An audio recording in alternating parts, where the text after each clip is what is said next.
ஹுசூர், பிர்பாலை சோதியுங்கள். அமைச்சர்களே, அமைதி. உங்கள் குற்றச்சாட்டுகள் என்ன? இவர் நம்மை இழிவுபடுத்துகிறார். வீர், நான் உண்மையை மட்டுமே பேசுகிறேன் பேரரசர். பீர்பால், எனக்கு காளையின் பால் வேண்டும்.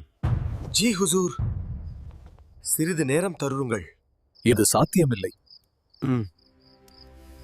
ஆனால் தீர்வு கண்டுபிடிக்க வேண்டும். நீதான் எனக்கு உதவ வேண்டும் மகளே. அப்பா, நான் செய்வேன். திட்டம் சரியாக போக வேண்டும்.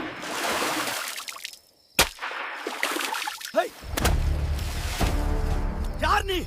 ஏன் இப்போ?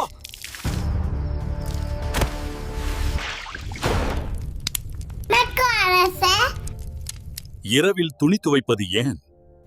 என் அப்பா குழந்தை பெற்றிருக்கு. அதற்காக துணி என்ன? காலமாடு பால் தரம் போற அவளை கலந்து பெக்கலாமே. நீ பீர்பாலின் மகள்தான். நன்றி அரசே. பீர்பாலிடம் சொல்லு, காளை பால் வேண்டாம். நான் வீட்டுக்கு போறேன் அரசே. நன்றி மகளே. நன்றி மகளே, இன்று நீதான் வெற்றி.